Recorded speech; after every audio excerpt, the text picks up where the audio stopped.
It's not just the sun that impacts your skin, it's pollution too. Both can make you look older. Joining us to talk about how we can fight it and look younger is cosmetic dermatologist Dr. Sabrina Fabi. Dr. Fabi, great to have you. Thanks for having me, Jen. All right, so we obviously always talk about the sun and sunscreen, but then pollution impacts your skin. Talk to me about this. We're seeing this more and more. I mean, basically, pollution is considered any type of particle, whether it's a gas, liquid, or even solid that's carried through the air that can potentially be harmful not only to humans but also to plants and animals.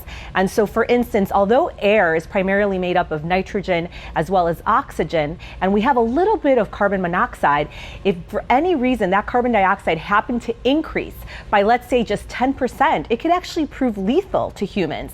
So just changes like that can have really detrimental effects. We know, I mean, immediately when I think pollution, I think our neighbors to the north in LA with all of the smog that just like sits and hovers over the city. Yes. How does San Diego rank? What should we be concerned about here? So San Diego is actually rated 13th worst in ozone. Ozone is basically a layer that protects us from UV light, which is very damaging to our cells as far as skin cancer is concerned.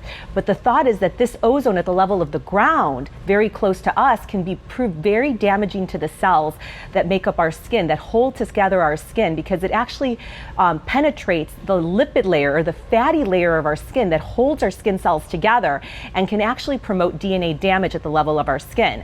So San Diego ranks 13th worst in highest ozone levels across the country. Now the good news is that San Diego ranks very low as far as having particulate matter, because particles in the air also prove to have high levels of pollution, and we don't have that as high here in San Diego. Okay, well that's the good news. What can we do to protect ourselves? Well, the thought is that at the end of the day, washing your face with a good cleanser, one that's not too harsh, that's not going to strip the natural oils of your skin, but enough to clean some of that particulate that ends up binding to your skin and damages your cells. That'd be number one. Number two is using a good antioxidant topically every day before you leave the house, underneath your sunblock, because that is thought to prevent some of the DNA damage that these particles that fly through the air, as well as that ozone, can have as far as effects on the skin.